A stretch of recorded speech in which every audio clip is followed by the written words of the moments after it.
อ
ันนี้เราสั่งผ้าคุณมาสโกะนะคะเป็นคุณครูสอนงาน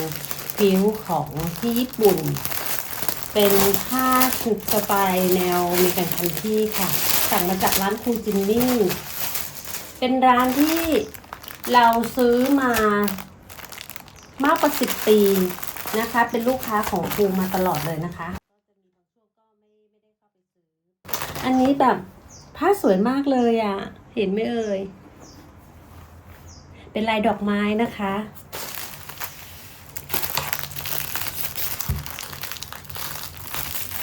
อันนี้เป็นลายสก๊อต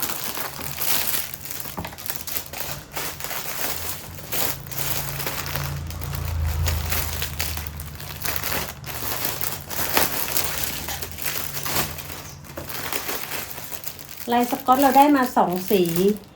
เป็นสีน้ำเงินกับสีแดงนะคะเป็นสีแดงลูกหมูเป็นกลิ่นอายคันที่นะคะนี่เลยอันนี้เป็นลายสก๊อตนะคะ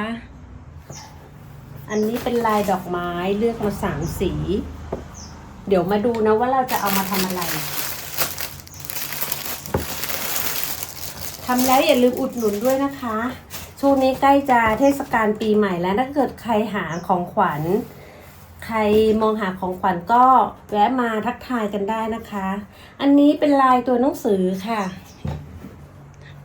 เป็นลายตัวหนังสือสีครีมตัวหนังสือสีน้ำเงินส่วนอันนี้เป็นสีน้ำเงินสีสวยส่วนอันนี้เป็นลายตุ๊กตาน่ารักมากดูสิอยากให้ทำอะไรดีเนี่ยใจตอนแรกก็คิดว่าอยากจะทำเป็นกระเป๋าใส่เหรียญนะแต่ว่าก็ยังมีอย่างอื่นที่อยากทำอันนี้เป็นโทนฟ้าค่ะเป็นน้องการ์ตูน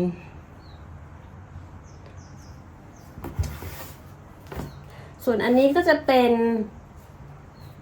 เพิ่งทำเสร็จเมื่อคืนนะคะโดนัทมัดผมเดี๋ยวเราจะเอาผ้าเซตเนี้ยมาลองทำดูบ้างนะคะน่าจะออกมาแล้วสวยเดี๋ยวมารอชมกันค่ะ